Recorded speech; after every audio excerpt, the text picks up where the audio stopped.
Hello, it's Mark here. Just before we start this week's episode, I just want to let you know that the sound quality is not of our usual standard. We recorded separately over the internet, and I learned that when Sarah says her studio quality microphone is definitely plugged in and the settings are correct, don't believe her. I don't know what she did, but it was definitely not plugged in, and I think it just recorded her laptop mic instead. So I should have insisted more that things were checked. To watch who?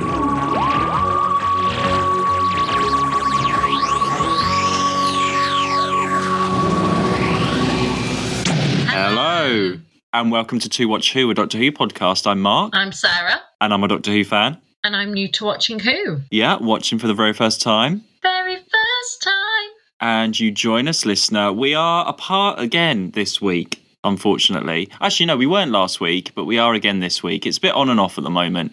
Unfortunately, Sarah is stuck out on the sea fort. So she is, she's video linking in. We're keeping in contact. We're just keeping an eye on it, making sure that things are all safe over there. How's it all going over there? Choppy seas? Sure. We'll make sure, just keep in contact over the radio. Just make sure there's nothing unusual happening, that you've got enough food and supplies. And I'm sure we'll get a helicopter out to you as soon as possible. I've got a Gusto box on the way, don't worry. Oh, that's good. They deliver that far. That's fine. See, yeah. And you can share with any sea devils that you might see. Exactly. So it's the Sea Devils this week. I think we should go straight into it. I don't have any updates, really. I've just been building a wardrobe, so I'm tired. Well, it's very tiring work. You've got to build the wardrobe, make sure the fort is all sorted. I'm not sure what they do. Is it oil rigs or something, maybe? I don't know. Anyway, you're out there for like a long time, aren't you? So you need a wardrobe, you need your Gusto box, you need your food. Yeah. I know. Yeah, it's tiring work, keeping watch. Do you know what else was tiring? This story. Right, here we go then. Okay, so the Sea Devil. Well, look, it was going to happen sooner or later. You enjoyed season 8 far too much. Yeah. And you enjoyed Day of the Daleks. So it was going to happen sooner or later. We were going to end up with a story that you don't like. It was disappointing here, so yeah. Okay, well, it was 6 episodes. And we're back on Earth. Already that it's 6 episodes. So we're back on Earth, and we start off on this sea fort, and there's something going on there. And then we see the Doctor and Jo visiting the Master. So we've got a lot happening there. So we're back on Earth. Master's back. Why, Doctor! Miss Grant! What a very pleasant surprise. Yes. Well, how are you? After being out in space on Peladon the other week, were you thinking we were going to end up back on Earth? Or were you thinking we're branching out? I thought we'd be back on Earth because that's where we are. I was really disappointed to see the Master. But you like the Master. I do. It worked so well in that season having him. I kind of was like, okay, there'll be a gap now. It's like, it's kind of like when you have loads of Daleks for a while and then you kind of want to break from the Daleks. It kind of felt like the writing's struggling so much that they have to bring back this popular character to make this work, rather than, like, I don't know. I was just like, I can't believe he's already back. Well, I thought it was quite nice because we've had that few stories off. We've been out in space. Now we're coming back and it's following up that he's in prison. I wasn't disappointed to see him at all. So there have been 2 stories, Mark. And you see him in his dressing gown and he's in there with his rowing machine and everything and he's having a great time. I quite like that idea that you've got this major criminal and he's on this little island being looked after. Oh, yeah. No, I like the idea. I think I'd have liked it at the end of the season, this story. As in, if they'd have been doing stuff and then right at... Because, I'm jumping right to them, but he gets away, right? This is a chance where we know he's back out there. I think I'd have liked this to have been the last story of this season, where it's kind of like a throwback to, previous one, and he gets away. So it sets up for the next season more than like now. I'm kind of like, well, what? Are we just going to carry on with is this it now? Do we just carry on with the Master and have the odd one or two off? I don't know. Like, and I loved it for that season because the whole point was this chasing him down. We got him. It just felt too soon. And it's interesting that we don't have Unit in this. It's all the Navy stuff. Because I was thinking, well, if anyone's going to be guarding the Master and keeping an eye on him, it's Unit. It should be Benton and Yates and Corporal Bell and the Brigadier, or a Unit facility at least. That was quite surprising. We've not had, like, we haven't seen Unit at all so far, have we? We haven't seen... Day of the Daleks, yeah. That was the only one, though, that we'd seen any of Unit in. We didn't see them in the last story, and we didn't see them in this one. Interesting. Because they kept mentioning the Brigadier. I kept thinking, is he going to be on the end of a phone line? Is there something where he'll, like, you know, a connection to him? But nothing. It was, yeah, I don't know. Okay, so at what point, when you're going through episode 1, at what point are you like, this is not a good story for me? Like, pretty much when the Master is in cahoots with the other guy. Trenchard, yeah. Who is one of the worst characters ever. I could not hate him more. Everything he did annoyed me. He's in cahoots with the Master. Then he's all like, no, that's bad. And then when, like, you know, they're trying to say things, he's like, he's just, every time he's useless and the worst and the opposite of what's needed in any situation. See, this particular part 1, I remember because I read the book of this, the Target book, in primary school. You know, way back I said I was reading The Abominable Snowmen in reading time. I think it was like in infant school even. No, maybe not. Yeah, maybe. And I had the Sea Devils book as well. So it was all about Trenchard and the Master and all this. It's very familiar, that first episode, because I remember reading it out loud in reading time. Did you always have, if I mentioned this, we had, was it Eric? Eric? Yeah, I remember Eric. Everybody reading in this class quietly. Yeah. No, that doesn't make sense. That's not Eric. Everybody reading in this class. Yeah. Everyone reading in class, isn't it? And also this one, this was repeated in the 90s. So I have a very early memory of watching episode 1, but probably, I must have seen the Mind Dropper, but not really realising it was Doctor Who. I don't know. I just remember this is like my second ever memory of Doctor Who, but it's not a favourite of mine. I actually did struggle with this as well. Yeah. Just because it should have been like 4, I think. It's a very slow episode. Okay, yeah, great to see the Master, and you've got the Doctor and Joe visiting, and it sets all of that up, but not much is going on. Okay, you've got the mystery of these ships disappearing in the background, and you're waiting for the link between the Master and these missing ships to happen. You know that there's something going on. I wonder whether, Mark, okay, it was planned originally to be 4, and then because it's with the Navy, isn't it? Because at the end of every episode, they thank the involvement of the Navy. And I wonder whether, because the Navy were involved, they got like, oh, excited, let's make more of this, and made it 6. Because I agree, nothing happens in this story. I think they had the script. They wanted to do, this is supposed to be a sequel to the Silurians, really, because this, you know, and they had that idea. And I think, obviously, Sea Devils, it's going to be set at sea, so let's get the Navy involved. And I think they were like, yeah, come and film us. But obviously, I think, yeah, they might have got excited and been like, yeah, let's film loads, because there's loads of location stuff. Even in episode 1, for me, I was thinking, oh, this is going to be a bit of a struggle. And it's not a fan favourite, but it's highly regarded, I think. I said to you just before we sat down, I don't really know what happened. Like, because nothing really happened. Well, it's very slow to get going because you've got the Doctor wants to go and investigate after he hears about this stuff going on. He goes to the Navy. So he gets that boat, doesn't he, on the way back? There's a lot of that. There's a lot of boat action. A lot of like... No, well, that's the thing. The Doctor goes and drives this boat over to the Navy. Then Joe bribes that guy and gets a motorbike and goes motorbiking off. They end up on this fort. They both get the boat over there, and you have Stunt Joe climbing into the fort. They're just randomly as a hovercraft. They get that, come back with a load of soldiers. Then the Doctor and the Master go out on speedboats. Like, it's just like so much stuff. Okay, let me go through my notes, okay, and then you can comment as I go. I think it's going to be one of those episodes, everybody. So we sort of talked about the setup. And, actually, no, that was the other memory I had. Obviously, this was on TV, and I remember sort of episode 1. I remember a bit of episode 3, but I also remember I missed it because I had to go to a McDonald's party.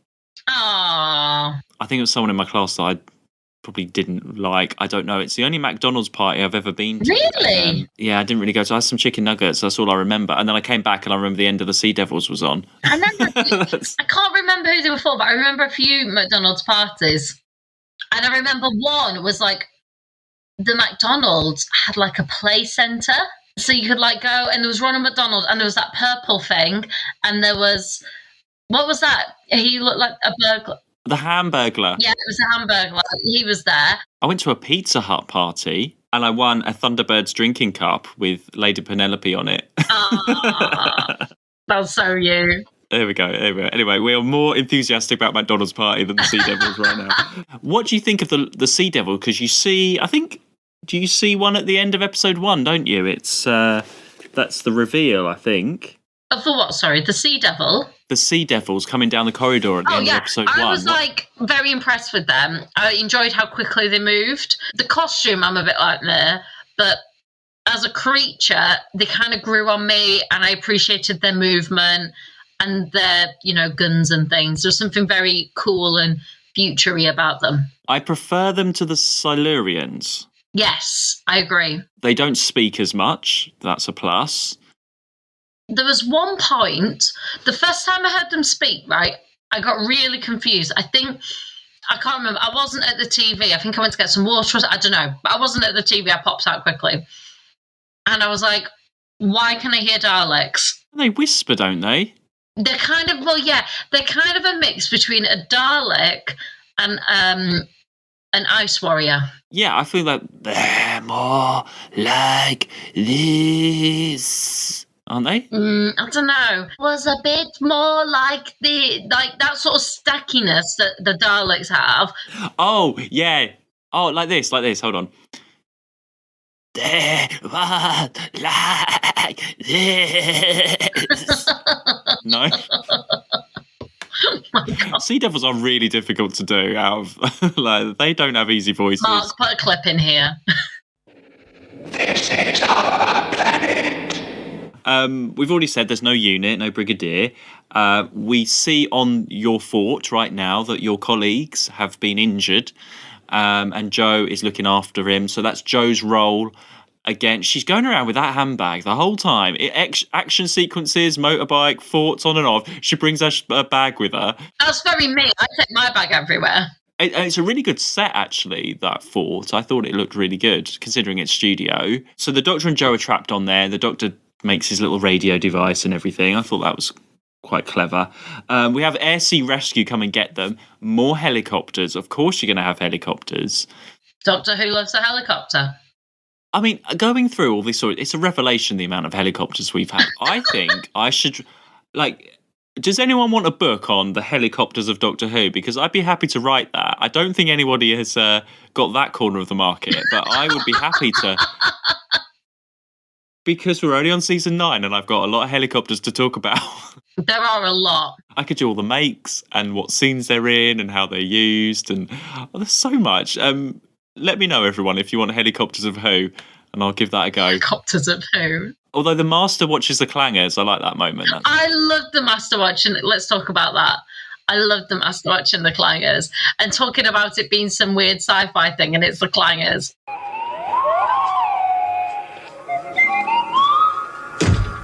What are you watching? It seems to be a rather interesting extraterrestrial life form. Only puppets, you know. For children. Oh. Yeah, and there's that sort of look, and you're like, does he think they're real or not? I loved like it. That. Okay, and I've written in my notes in episode 3, I'm going quite quick, that it does slow down here. There's a massive recap. Oh, you've got the sword fight with the Doctor and the Master. That was just... Okay, unit aren't there, so obviously the Navy and the Doctor and the Master are going to do all the action. I mean, Joe's got some karate skills as well. She has a bit of a fight, but I don't know, it just really did slow down for me in episode 3. Well, actually, so you've got, the Navy guy. He's a substitute brigadier. You might as well have just had the brigadier. But you've got his secretary, that lady, and she's the one that gets asked to make sandwiches. I and knew we were breakfast. going to bring She's always... up Sandwich Gate. Oh my god, that's got to go in as a dickhead moment for the Doctor. It's going in. I can tell you now that will make it to a Oscars. Oh, where he takes Joe's sandwiches. Oh my god, yeah. It's coffee and sandwiches now. But I meant that she makes the sandwiches, and then that minister comes in later and asks for the breakfast and stuff. She's always making food. She is a great character. She is definitely a woman of who. I'm going to highlight her name. She is Third Officer Jane Blythe. She's in every episode. She's always in the background with a bit of a look, being like, "Oh, okay, here we go again. Oh yeah, of course I'll get you coffee." That minister's really horrible to her. But she's on it, and she knows that the Doctor and Joe haven't come back from the fort, and says, "Hang on a second, something needs to be done here." I just want to highlight her. I'm going to book her for the Doskers catering. She can help out Edith, but also I just want to. I think she's absolutely great. Jane Blythe, everybody, the unsung hero of the Sea Devils. I just think she was great, and every scene she was in, I got to a point where I was like, "Where is she? I just want a scene with her now," because everything else wasn't really interesting me very much. And because then we've got submarine stuff as well. Although I did highlight was that beach scene where. Oh, the Doctor and Joe are escaping. Okay, sorry everyone, we skipped over the story quite a lot. But the Doctor and Joe are escaping, and they go down on the beach. You've got the Master and Trenchard, you've got the guards one side. Then you have the Sea Devils coming out of the sea, which is a classic moment. Yeah, I like that.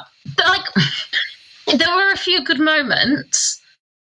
I just felt like, I don't know, I could not understand the purpose of the Master being there for this story, other than to get him free at the end of it. Well, okay, yeah, he's planning his escape. I didn't necessarily get the connection between him and contacting the Sea Devils. Like, how did he do that while he was in prison? And also, like, that guy, why would he go along with it? Like, when he knows there's he is so shit. What's his name, Mark?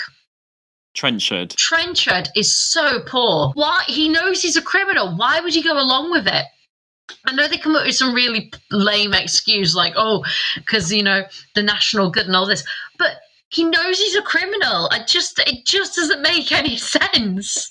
It's not the best thing. I would prefer if they just concentrated on the Sea Devils, actually. Yeah, same. Because actually, if they were already invading that ship, which they were, we see them already. They're coming on. They could have been like, who are they? The Doctor discovers them, tries to. And then that could have been the whole thing. You did not need the Master in it at all. The Master they were already coming on board. All the Master was trying to do was get more. But surely the Sea Devils themselves really could have got more. Like, that could have been a whole thing of, we're going to take over. Let's recruit more of us to the surface. I don't know. But there could have been something. The Master provided very little. And with that, I did like going back to the minefield bit, where then, like, I didn't understand, actually. Do you get minefields on beaches? Because you had all the barbed wire, but I was like, well, when the tide comes in, it's all going to get washed away. But maybe not. Anyway. And the Doctor and Joe climbing over all that wire and stuff. That was funny. And he just sort of flops down on the floor over the wire. That's his way of getting over it. I mean, it just looks really funny. There was a dead seagull in the minefield, though, I noticed, which I felt a bit sad about. Yeah. But it was quite good attention to detail, but also sad. And then when the Sea Devils coming onto the submarine, a bit like the Silurians, I felt sorry for the Sea Devils. I thought they weren't so bad in a way that, like, the Silurians wanted to live with Matt. Well, they didn't really. You had, like, one dickhead one, didn't you? In the Sea Devils, they shot first a lot of the time, but I did still feel like they did have some good in them. I agree, because it was only the first one that seemed hostile, because the Doctor tried to reason and then he shot and he was like, no, they're not listening, we're going to have to do something. And it scared him away.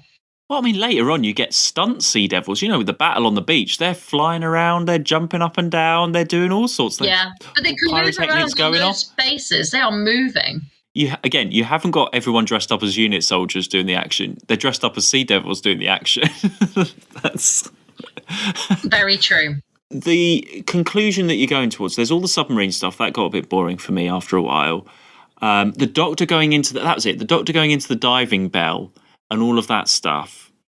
And that's when it felt like, okay, we've got the Navy, we're doing the filming. It felt like I felt like I was watching Blue Peter. I was watching John Pertwee goes out for a day with the Navy. I felt like a documentary because it's so slow. You see him, they climb up, they get on board. You've obviously got the real Navy just watching there, and they're helping him in and stuff. John Pertwee's loving it because he loves doing all this action stuff.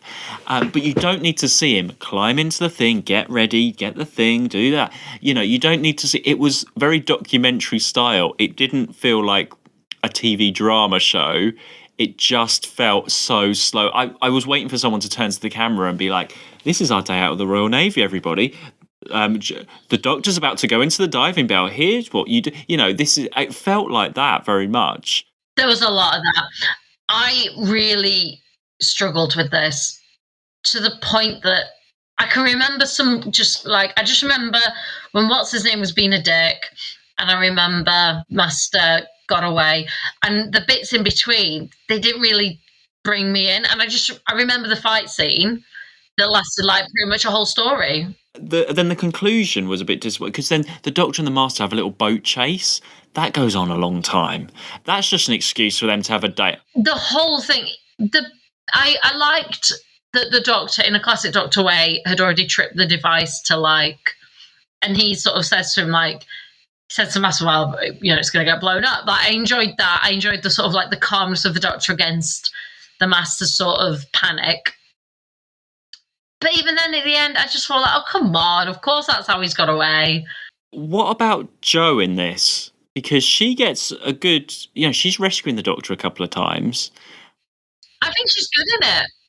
I think she's good. She's got a classic inappropriate outfit on. She goes in. I enjoyed again when they're trapped and they get her on the table and up in the tunnel and get her on the roof and stuff. All that, I enjoyed that. I liked her. There's nothing really that punched out at me. It's Jo just getting on with it. The main thing that really stuck out thinking about it was that she didn't get her sandwiches. Yeah, that is a shame, but I'm sure Jane made some more. She said, oh, we'll go and make you some. So she did. Yeah, and she made that breakfast for the Minister. She made salmon. Jane makes all the best food. Watch out, Edith. Watch out. I said, are we going to get another Edith one day? I think we found it in Jane. I think we have found it. There we go. You heard it here.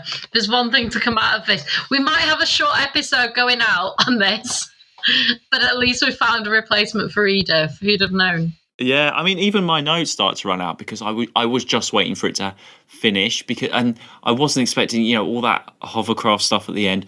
All of that, okay, the battle stuff, yeah, impressive.